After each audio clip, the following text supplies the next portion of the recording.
But இப்போ recent டைம்ஸில் நெதர்லாண்ட்ஸில் வந்து நிறைய விஷயங்கள் மாறிக்கிட்டு இருக்கு. யூரோப் ஃபுல்லாகவே பார்த்தீங்கன்னா புது இமிக்ரேஷன் சிஸ்டம் இல்லை வந்து சிங்கப்பூர் ஆர் ஜப்பான் அந்த மாதிரி கைண்ட் ஆஃப் கண்ட்ரீஸ்லேருந்து பாஸ்போர்ட்டில் ஸ்டாம்பிங் ப்ராசஸ் வந்து எங்கேயுமே நடக்க போகிறது கிடையாது. நம்ம வந்து பை ரோடு வந்தாலும் கப்பலில் வந்தாலும். ஹை ஃப்ரெண்ட்ஸ், எல்லோரும் எப்படி இருக்கீங்க? நம்ம இந்த மாதிரி உட்காந்து பேசி ரொம்ப நாள் ஆச்சுல்ல. நிறைய பேர் கூட கேட்டிங்க, என்ன ப்ரோ வீடியோ போடுறத நிறுத்திட்டிங்களா அப்படின்னு. ஆக்சுவலாக நிறுத்தலாம் இல்லைங்க, எல்லா வாரமும் வீடியோ வந்துட்டு தான் இருக்குது. லாஸ்ட் ஒரு ஃபியூ மந்த்ஸாக வந்து நிறைய ட்ராவல் பண்ணிகிட்டு இருந்தோம். ஸோ அதனால் அங்கே எடுத்த கொஞ்சம் ட்ராவல் வீடியோஸ்லாம் அப்படியே உங்ககிட்ட ஷேர் பண்ணிக்கலாம் அப்படின்னு சொல்லிட்டு தான் லாஸ்ட் ஒரு ஃபியூ வீக்ஸாக பார்த்தீங்கன்னா நிறைய ட்ராவல் வீடியோஸ் மாதிரி வந்துட்டுருக்கு. மேபி நீங்கள் தெரிஞ்சோ தெரியாமலோ கூட ஸ்கிப் பண்ணியிருக்கலாம். ஒரு வேளை மறந்துட்டிங்கன்னா அந்த ட்ராவல் வீடியோஸையும் பாருங்கள், செம்ம அமேசிங்காக வந்திருக்கு எல்லாமே. பட் இப்போ ரீசெண்ட் டைம்ஸில் நெதர்லாண்ட்ஸில் வந்து நிறைய விஷயங்கள் மாறிக்கிட்டு இருக்குது. ஸோ அதனால் அதை பற்றின அப்படியே ஒரு அப்டேட் உங்ககிட்ட கொடுத்துடலாம் அப்படின்னு சொல்லி தான் இன்றைக்கி வீடியோ பிளான் பண்ணியிருக்கேன். இன்றைக்கி வீடியோ வந்து எதை பற்றி இருக்க போகுது அப்படின்னா, நவம்பர் 2024 யூரோப் ஃபுல்லாகவே பார்த்தீங்கன்னா புது இமிக்ரேஷன் சிஸ்டம் அண்ட் புது இமிக்ரேஷன் ரூல்ஸ் கொண்டு வந்திருக்கிறாங்க. ஸோ அதை பற்றி தான் நம்ம டீட்டெயில்டாக பார்க்க போகிறோம். இது வந்து நீங்கள் யூரோப்புக்கு டூரிஸ்ட்டாக வந்தாலும் சரி, இமிக்ரேட் ஆகி வந்தாலும் சரி, இல்லை இந்த வழியாக நீங்கள் கிராஸ் பண்ணி போனாலுமே சரி, உங்களுக்கு இந்த வீடியோவில் இருக்கிற இன்ஃபர்மேஷன் எல்லாமே ரொம்ப யூஸ்ஃபுல்லாக இருக்கும். அண்ட் வீடியோக்குள்ளே போகிறதுக்கு முன்னாடி நீங்கள் நம்ம சேனலை சப்ஸ்கிரைப் பண்ணலாம், மறக்காமல் சப்ஸ்கிரைப் பண்ணிவிடுங்க. அது உங்களுக்கு ஒரு சின்ன எஃபர்ட் தான், பட் நம்மளோட சேனல் க்ரோ ஆகி அடுத்த கட்டத்துக்கு போகிறதுக்கு அது ரொம்பவே ஹெல்ப் பண்ணும். அண்ட் அதோடவே நீங்கள் சப்ஸ்கிரைப் பண்ணிங்கன்னா தான் நான் போஸ்ட் பண்ணுற அடுத்தடுத்த வீடியோஸ் வந்து உடனே உங்களை சேரும்.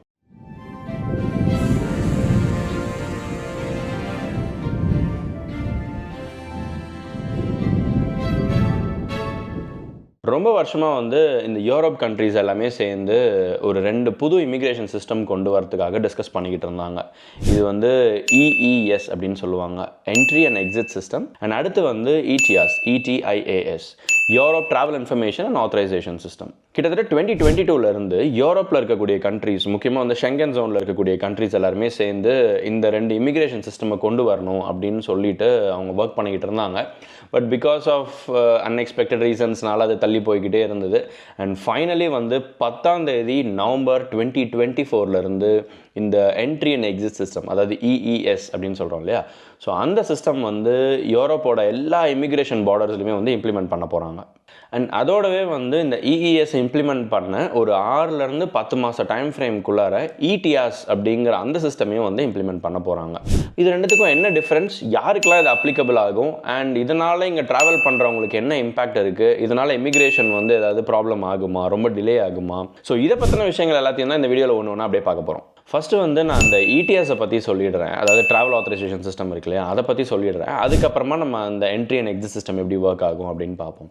ஸோ இந்த ETIAS அப்படிங்கிறது என்னென்னா, இப்போ வந்து இங்கே யூரோப்புக்கு ட்ராவல் பண்ணுறதுக்கு வீசா தேவைப்படாத மக்கள், அதாவது இப்போ யூஎஸ்லேருந்து வரவங்க, இல்லை வந்து சிங்கப்பூர் ஆர் ஜப்பான் அந்த மாதிரி கைண்ட் ஆஃப் கண்ட்ரீஸ்லேருந்து யூரோப்புக்குள்ளே மூவ் ஆகணும் அப்படின்னா வீசா தேவை கிடையாது. அவங்களோட ஓன் பாஸ்போர்ட்லேயே அவங்க ட்ராவல் பண்ணலாம். ஸோ அந்த மாதிரி யூரோப்புக்கு வரத்துக்கு வீசா தேவைப்படாத மக்கள், அவங்களோட பாஸ்போர்ட்டே எலிஜிபிளாக இருக்கக்கூடிய மக்கள், அவங்களுக்கு வந்து இந்த ETIAS சிஸ்டம் வந்து அப்ளிகபிள் ஆகும். ஸோ இந்த ETIAS அப்படிங்கிறது என்னென்னா, நம்ம ஆன்லைன்லேயே வந்து நம்ம ட்ராவல் பண்ணுறதுக்கு முன்னாடி, அதாவது யூரோப்புக்கு ட்ராவல் பண்ணுறதுக்கு முன்னாடி ஆன்லைன்லேயே இந்த ட்ராவல் ஆத்தரைசேஷன் அப்ளை பண்ணி வாங்கி வச்சுக்கணும். இதுதான் வந்து ட்ராவல் ஆத்தரைசேஷன் சிஸ்டம். அது பட் இது வந்து ஷெங்கன் வீசாவை ரீப்ளேஸ் பண்ணுமா அப்படின்னு கேட்டிங்கன்னா, ஆக்சுவலாக அப்படி கிடையாது. இப்போ நீங்கள் இந்தியாவிலேருந்து யூரோப்புக்கு ட்ராவல் பண்ணுறீங்க, பீட் லைக் நெதர்லாண்ட்ஸில் எந்த கண்ட்ரிக்கு நீங்கள் ட்ராவல் பண்ணுறீங்க அப்படின்னாலுமே ஷெங்கன் வீசா அப்ளை பண்ணி வரணும் இல்லையா, அந்த சிஸ்டம் வந்து அப்படியே தான் இருக்க போகுது.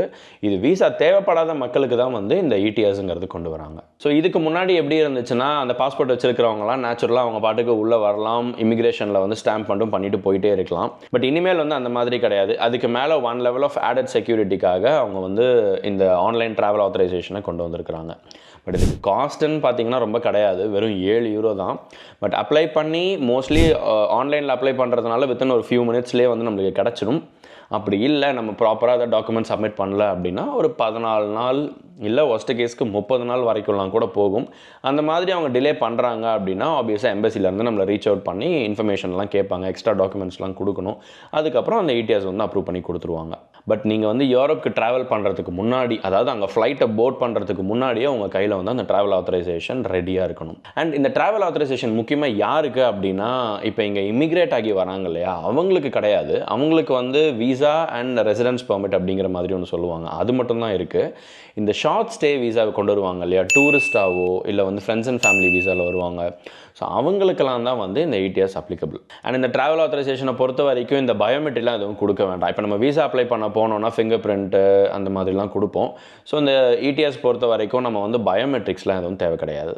ஸோ இந்த ஆன்லைன் ட்ராவல் ஆத்தரைசேஷன் வந்து வெறும் ஃப்ளைட்டில் வரவங்களுக்கு மட்டும்தான், ஏர்போர்ட்டில் மட்டும்தான் செக் பண்ணுவாங்களா அப்படின்னு கேட்டிங்கன்னா அப்படி கிடையாது. இது வந்து நீங்கள் ட்ரெயினில் வந்தாலும் சரி, ஷிப்பில் வந்தாலும் சரி, பை ரோடு வந்தாலுமே சரி, இந்த இடிஎஸ் ட்ராவல் ஆத்தரைசேஷன் வந்து நம்ம கையில் இருக்கணும். சரி, இதுக்கும் இஇஎஸ் அதாவது என்ட்ரி எக்ஸிட் சிஸ்டம்க்கும் என்ன சம்மந்தம் இல்லை என்ன டிஃப்ரென்ஸ் அப்படின்னு கேட்டிங்கன்னா, இந்த என்ட்ரி எக்ஸிட் சிஸ்டம் வந்து எல்லா ஷெங்கன் கண்ட்ரீஸோட பார்டர்ஸில் இந்த இமிக்ரேஷன் நடக்குது இல்லையா, ஸோ அந்த இமிக்ரேஷன் நடத்துகிறத வந்து கம்ப்ளீட்டாகவே ஆட்டோமேட் பண்ண போகிறாங்க. ஸோ இதுக்கு மேலே வந்து இந்த இமிக்ரேஷன் கவுண்டரில் க்யூவில் நின்று பாஸ்போர்ட்டில் ஸ்டாம்பிங் ப்ராசஸ் வந்து எங்கேயுமே நடக்க போகிறது கிடையாது.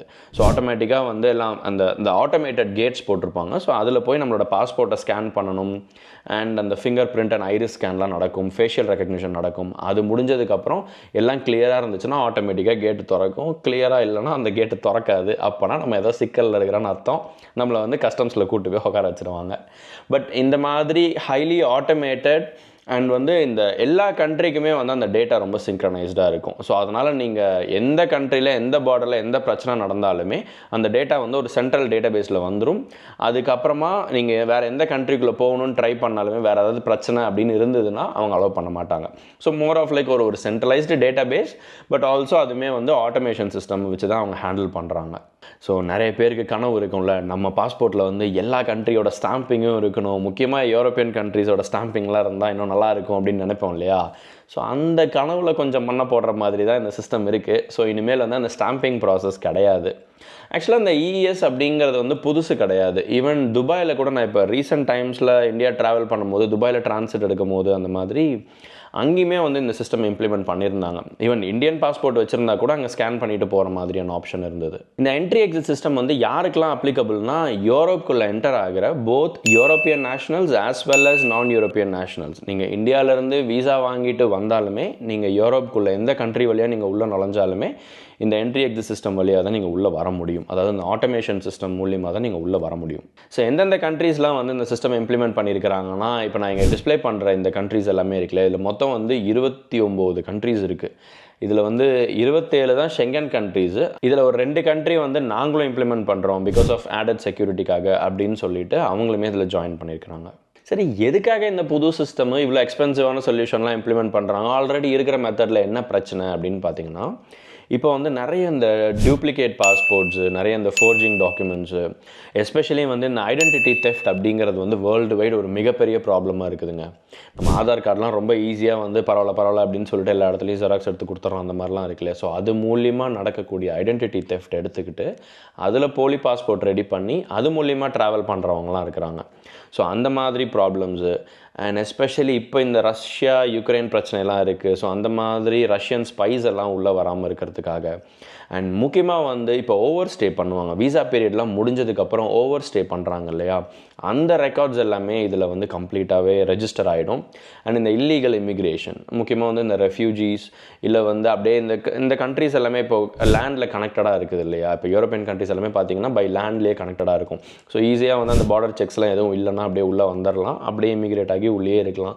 ஸோ இந்த மாதிரியான illegal immigration, identity theft, forging, அந்த டாக்குமெண்ட் ஃபோர்ஜரி அண்ட் இந்த ஸ்பைஸ்னால் அந்த உளவாளிகள், ஸோ அவங்கெல்லாம் வந்து இந்த மாதிரியான ப்ராப்ளம்ஸ் எல்லாம் கண்ட்ரோல் பண்ணுறதுக்காக தான் இந்த என்ட்ரி எக்ஸிட் சிஸ்டமை வந்து அவங்க கொண்டு வந்திருக்காங்க. அகைன் இந்த என்ட்ரி எக்ஸிட் சிஸ்டம் பொறுத்த வரைக்குமே வந்து இது வெறும் ஏர்போர்ட்டில் ஃப்ளைட் மூலியமாக வரவங்களுக்கு மட்டும் கிடையாது. நம்ம வந்து பை ரோடு வந்தாலும் கப்பலில் வந்தாலும் எதில் வந்தாலுமே இந்த என்ட்ரி எக்ஸிட் சிஸ்டம் அந்த பார்டரில் நிறுத்தி நம்ம இந்த ப்ராசஸை முடிச்சுட்டு தான் உள்ளே வர முடியும்.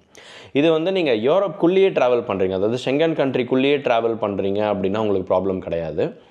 ஷெங்கன் கண்ட்ரிக்கு வெளியிலேருந்து உள்ளே வரும்போதும் உள்ளேருந்து வெளியில் போகும்போதும் நீங்கள் யூரோப்பியன் நேஷ்னலாக இருந்தாலும் நான் யூரோப்பியன் நேஷ்னலாக இருந்தாலும் அங்கே மட்டும்தான் இதெல்லாம் அப்ளிகபிளாக இருக்கும். ஈவன் நீங்கள் யூகேலேருந்து வந்தாலும் சரி, இல்லை யூகே போனாலுமே சரி, இந்த சிஸ்டம் வந்து அப்ளிகபிளாக இருக்கும். பட் இவ்வளோ பெரிய மேசிவ் இன்ஃப்ராஸ்ட்ரக்சர் வந்து எப்படி பாசிபிள் ஆச்சு, ஏன் இதுக்கு முன்னாடி இதெல்லாம் பண்ணல அப்படின்னு பார்த்தீங்கன்னா, இப்போ இருக்கக்கூடிய லேட்டஸ்ட் அட்வான்ஸ்மெண்ட்ஸ் இருக்குது இல்லையா, லைக் இந்த super computing, AI, artificial intelligence, facial recognition, so இந்த மாதிரியான லேட்டஸ்ட் டெக்னாலஜிஸ் எல்லாம் வச்சு தான் வந்து இந்த மாதிரியான ஒரு சிஸ்டம் வந்து பாசிபிள் ஆகுது. ஸோ அது சார்ந்த படிப்புக்கும் சரி, அது சார்ந்த வேலைக்குமே வந்து இனிமேல் செம்மையாக ஸ்கோப் இருக்க போகுது. பட் இந்த லெவல் ஆஃப் ஆட்டோமேஷன், இவ்வளோ அட்வான்ஸ்மெண்ட்ஸ்லாம் வந்து ப்ராக்டிக்கல் லைஃப்பில் இம்ப்ளிமெண்ட் பண்ணும்போது என்ன மாதிரியான ப்ராப்ளம்ஸ்லாம் வரும்னு நினைக்கிறீங்க? என்ன பர்சனலாக கேட்டிங்கன்னா, சரி இப்போ ஃபார் எக்ஸாம்பிள் நம்ம ஒரு ஃபாரின் கண்ட்ரிக்கு போகிறோம் அப்படின்னா, போகும்போதே ஒரு ஃபார்முலா மாதிரி தான் அந்த ப்ராசஸ் அப்ரோச் பண்ணுவோம். ஓகே, உள்ளே போனோடனே ஃபஸ்ட் நம்ம லக்கேஜ் போட்டுறணும், அதுக்கப்புறம் இமிக்ரேஷன் நடக்கும், அப்புறம் செக்யூரிட்டி செக் நடக்கும்.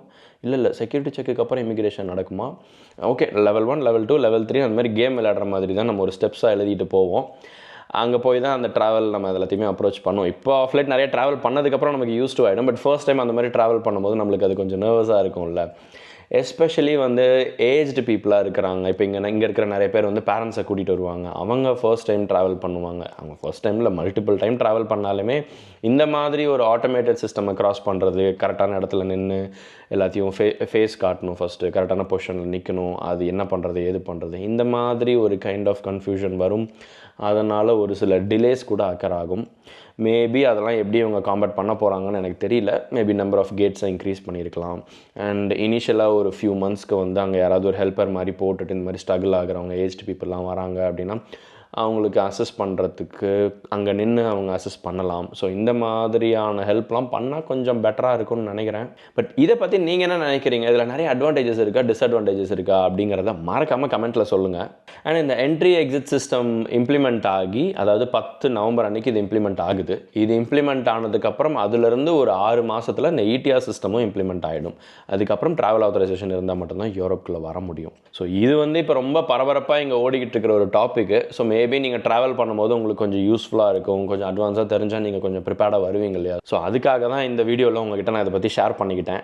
அண்ட் மோர் ஓவர் நீங்கள் வந்து நெதர்லாண்ட்ஸ்க்கு மூவ் ஆகிறதுக்கு ட்ரை பண்ணிகிட்ருக்கீங்க, இல்லை பீட் யூரோப்பில் எனி கண்ட்ரிக்கு மூவ் ஆக ட்ரை பண்ணிக்கிட்டு இருக்கீங்க, என்ன மாதிரியான ஜாப் சர்ச் ப்ராசஸ்லாம் இருக்குது, இல்லை படிக்கிறதுக்காக இங்கே மூவ் ஆகலான்னு இருக்கீங்க, என்ன கோர்ஸ் எடுக்கலாம், எதுக்கு ஸ்கோப் இருக்கீங்க, ஜாப் மார்க்கெட் எப்படி இருக்குது, இன்டர்வியூ ப்ராசஸ்லாம் எப்படி இருக்கும், சிவி எப்படி ரெடி பண்ணணும், அதை தவிர இங்கே நீங்கள் வந்ததுக்கப்புறம் ஒரு சில ப்ராக்டிக்கல் மேட்டர்ஸ் லைக் என்னென்னலாம் பண்ணணும், ஒரு வீடு எப்படி வாங்கணும், கார் எப்படி வாங்கலாம், ஸோ இந்த மாதிரியான விஷயத்தை பற்றி எல்லாமே நான் வந்து ஒரு பர்சனல் கன்சல்டிங் செஷன்ஸுமே ப்ரொவைட் பண்ணிகிட்ருக்கேன். ஏன்னா ஒவ்வொருத்தவங்களோட சுச்சுவேஷனும் ஒரு மாதிரி இருக்கும். நம்ம வீடியோவில் சொல்கிறது வந்து மோர் ஒரு ஜென்ரல் இன்ஃபர்மேஷனாக இருக்கும். உங்களோட சுச்சுவேஷனுக்கும் உங்களோட ஃபினான்ஷியல் பேக்ரவுண்டுக்கும் இல்லை உங்களோட பர்சனல் பிளானிங்க்குமே வந்து ஒரு விஷயமும் ஒரு மாதிரி உங்களுக்கு ரொம்ப டெய்லர் மேட் அட்வைஸாக இருக்கணும் இல்லையா. ஸோ அதுக்காக தான் வந்து இந்த மாதிரியான சர்வீஸ் ப்ரொவைட் பண்ணிகிட்ருக்கேன். அஃப்கோர்ஸ் அது வந்து பெய்டு சர்வீஸ் தான். அதோட லிங்க்கை நான் டிஸ்கிரிப்ஷனில் கொடுக்குறேன். உங்களுக்கு இன்ட்ரெஸ்ட் இருந்துச்சு, உங்களுக்கு யூஸ்ஃபுல்லாக இருக்கும்னு நினச்சிங்க அப்படின்னா நீங்கள் ட்ரை பண்ணி பாருங்கள். ஸோ ஹோப்ஃபுல்லி இந்த வீடியோ உங்களுக்கு ரொம்ப யூஸ்ஃபுல்லாகவும் இன்ஃபர்மேட்டிவாகவும் இருந்திருக்கும்னு நினைக்கிறேன். உங்களுக்கு இந்த வீடியோ பிடிச்சிருந்ததுன்னா நீங்கள் லைக் பண்ணுங்கள், உங்கள் ஃப்ரெண்ட்ஸ் அண்ட் ஃபேமிலி கிட்ட ஷேர் பண்ணுங்கள், அண்ட் மறக்காமல் நம்ம சேனலை சப்ஸ்கிரைபும் பண்ணுங்கள். நம்ம சேனலோட சோஷியல் மீடியா லிங்க் எல்லாமே டிஸ்கிரிப்ஷனில் இருக்குது, அங்கேயே எங்களை ஃபாலோ பண்ணுங்கள். ஸோ தட் நாங்கள் அடுத்ததாக போஸ்ட் பண்ணுற புது வீடியோஸ், புது கண்டென்ட்ஸ் உடனே வந்து உங்களை சேரும். இதே மாதிரி இன்னொரு இன்ட்ரெஸ்டிங்கான இன்ஃபர்மேட்டிவான வீடியோவில் சீக்கிரமே உங்களை வந்து சந்திக்கிறேன். Until then, stay safe, stay connected. Bye.